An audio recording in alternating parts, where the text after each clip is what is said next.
Young Thug trial, day 63. Let's break it down live. And it's Inglewood, Engle, Yes. Wood. And did you grow up in Inglewood, in the Inglewood community of Chicago? Yes. So did you go to grade school and high school there? Yes. What high school did you attend? Bowen. Bowen. Bowen. And I'm standing over here, so Yes. the last year in here. While you were Overruled. Just go ahead. Go ahead. while you were growing up in Inglewood, were there any gangs in your neighborhood as you understood them to be? Overruled, sir. Yes. And did you know about them while you were growing up? Yes. How did you know about them? Just friends, going to school, gang members, the community. In Chicago, gangs, it's kind of like culture. So you're very aware of gangs at a young age. Now, when you say it's kind of like culture, would you explain to the jury exactly what you mean? Gangs in Chicago were very prevalent from my parents, my grandparents. This is insane that the judge is overruling everything. He don't want to hear anything the defense have to say. Gave you the information you had at that time about, and I'm not asking what they said. I'll rule the objection, Mr. Foreman. Go ahead. Who was it that gave you the information that you used to just conduct yourself on a day-to-day basis as it relates to gangs? Well, I'm the youngest in my family, so I have an older brother, uncles. We all live together. My mother, so just family, really. What to look for, who to stay away from. And while you were growing up, what gangs did you know about that were there in Inglewood? Objection, Your Honor, relevance. Overruled, sir. In my neighborhood, it was Gangster Disciples and Black Disciples. Where I went to school was, I believe it was Black Pea Stones in that area. So it's two different gang sets. And I heard you say friends and family, I think. Yes. Did you know anyone who was actually associated with or a member of any particular street gang? Yes. What was your relationship to the people that you knew who were in street gangs? I have family members, friends, high school friends. And What does this have to do with anything? Often on a daily basis with these people who were also gang members? You can't choose your family, but of course, family, but friends, you knew to be cordial with them at school, but outside of that, my family did a pretty good job of keeping. I'm gonna overrule the objection, Mr. Steele. My family did a pretty good job of keeping myself and my siblings away from that. Now, were you afraid to interact with them when you were growing up with your friends and family who were involved with gangs? Objection, relevance. I sustain the objection. Everyone's objecting at this point. This is all irrelevant. And did you have to comport yourself in any particular way as it related to gangs in your neighborhood growing up? I would say so. I mean, we were taught at a very young age about certain colors you don't wear. Back then in the 80s and the 90s, the thing was, I'm gonna overrule the objection, sir. the manner in which you wear your hat, whether it was to the either side or backwards, clothing attire, based on particular neighborhood that you lived in or frequent, that was a pretty well-known fact not to do or just be aware of. Now, did you personally ever get involved with any gangs in the neighborhood? No. And did you actively avoid run-ins with gang members in the neighborhood that were not your family? Objection, relevance. I sustain the objection. You should be sustaining all these objections. We had to compare it. I mean, Inglewood community, several miles, maybe 9 square miles, if that. Did I hear you say you have to compare it? Yeah, if I were to try to compare it, I mean, to something here in Atlanta, Cleveland Avenue area, Atlanta. Are you familiar with that area? Yes. How do you know about the Cleveland Avenue area of Atlanta? Just from working investigations and frequenting the area doing work. Did I hear you say frequenting the area doing work? During work. Okay. And using the Cleveland Avenue area of Atlanta. Mm-hmm. Can we use that? How would you describe Inglewood when compared to that area? In comparison, as far as size, or As far as size, culture, I stand the question. start with size. Inglewood may be a little larger than Cleveland Avenue. I would say about, if you guys are familiar with Zone 3, Zone 3 is one of our larger zones. Inglewood will probably be the same size as Zone 3. Thank you. And how about in terms of socioeconomic status? How would you describe the Inglewood area that you grew up in as compared to the Cleveland Avenue area? Objection, relevance. Overruled. Go ahead. Go ahead and answer it. I'm gonna rule that objection as well. It's roughly the same. I mean, you do have your crime. You do have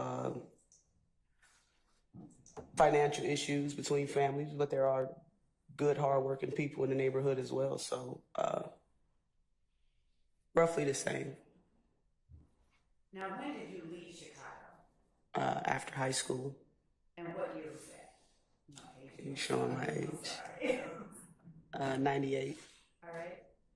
And what was it that led you to leave Chicago? 40. Thought I wanted to go to college, so I went. So where did you go to school? In West Virginia, What school in West Virginia? West Virginia State College. Now you said you thought you wanted to go there. Did you know growing up that you wanted to go to college? No, Overruled. no. At West Virginia State College, did you declare a major? Objection, relevance. What was your Overruled. major? Criminal justice. Did that major have anything to do with the neighborhood that you grew up in or your contact? Relevance. Why did you choose criminal I'll justice? sustain the question as to form. I'm gonna overrule the objection, Mr. Sharp. Why did you choose criminal justice? I have no clue. I mean, I never wanted to be law enforcement. I grew up watching the TV shows, Law and Order, Cops. I thought it was interesting, but I didn't have the desire to be a police officer. Now, did you graduate? I did not. Why did Objection. you leave before graduating? Financial reasons, in school and at home. Where did you go when you left West Virginia State? Atlanta. And what year was that? 2000, late 2000. How old? Never mind, I'm not going to do I'm that. done. When you got to Atlanta, what did you do in terms of employment? I think I worked a retail job for a short period of time. Did you do something different after that? APD, Atlanta PD, All right. What made you apply with the Atlanta? Atlanta Police Headquarters to apply. And he suggested that I come in and apply as well. So there was no intention of doing it. All right. Now, once you applied, did you have any idea what role you wanted to play in the police department? No.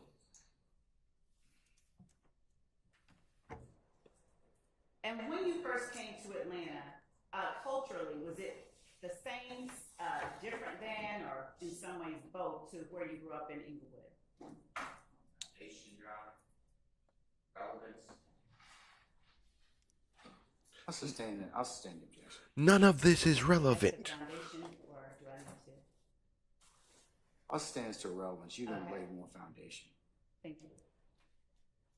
When you first came to Atlanta, did you personally, at that time, know about any gangs in the city of Atlanta? New back. No.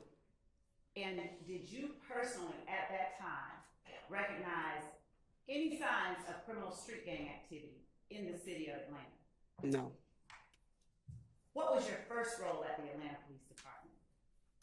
I was a patrol officer in Zone 4, Southwest Atlanta.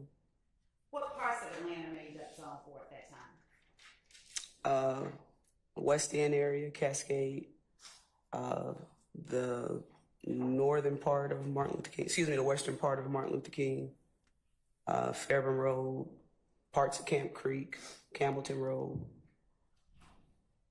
Now, as it relates to Zone 3, where was Zone 4 situated in Atlanta? Were they next to one another, separated by another zone, or something different? Parts of Zone 3 do border Zone 4.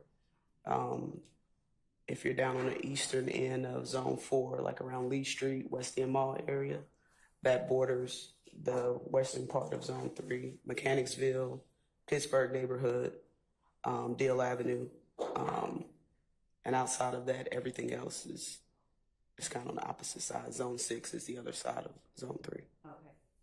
And so, was it your testimony that the Mechanicsville, Pittsburgh, and Dill Avenue area of Zone? I'm trying to get clarity. Clarity for the question. I'll overrule the objection, sir.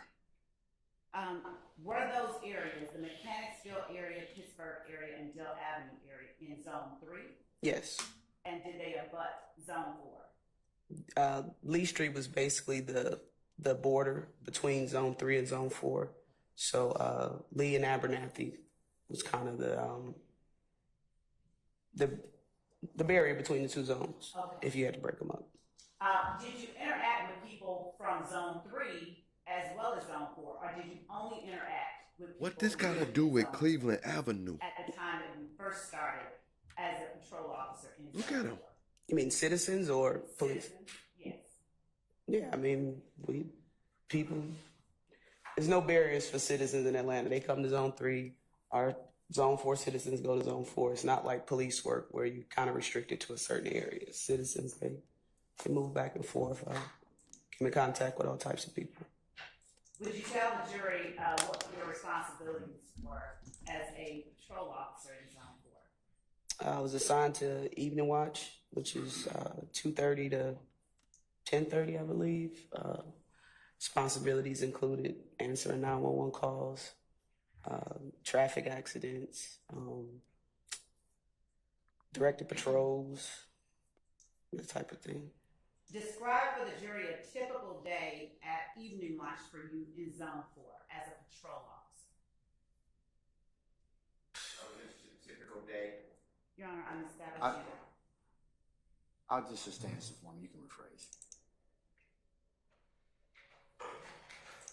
Was there any one particular duty that you performed more often than any others as a patrol officer in Zone 4 on evening watch? Well, evening watch was the busiest time of day for police officers. So by the time I got to work, we would have a bunch of calls and pendings, calls holding for officers to respond to. So the first several hours of my day would be trying to knock down our pending of all the calls that came in previous before I came to work. So say that last part again. I didn't hear you. The first part of your day was what? Was trying to help with the pending calls that were calls for service that were just sitting in the queue waiting on officers to respond to. So the first half of my day was that, just trying to get the pending down. We would come in and it would be 30 calls in the pending back then. So and the second part would trying to play catch up until you learn how to work your day. All right. Now, as a patrol officer, did you actually investigate cases that occurred in Zone 4, or did you only respond to the cases? No, my responsibility was a first responder, which is when someone calls 911, the first officer that responds to your house or whatever scene that the call was. I would take the initial report, and if it needed to be forwarded to a detective or an investigative unit, it would then be forwarded to that unit. And what was the difference in what you did as a patrol officer and what the investigator would do with that same fact circumstance that you handed over? Really, I was just the initial responding officer to gather whatever preliminary facts about whatever case or incident it was, and document that, and that would then be forwarded to the investigator to further look into it, investigate the crime. As a first responder on evening watching Zone 4, how often did you have personal contact with the citizens of Zone 4? All day, every day, all the time. And was that contact only when you were arresting someone? No, Was it only when you were investigating a crime, though? no. What opportunities did you have to interact with the citizens of Zone 4 outside of arresting somebody or investigating a crime? I kind of learned how to work my day. Is Cleveland Avenue in Zone 4 or something? I'm confused on how is this relevant.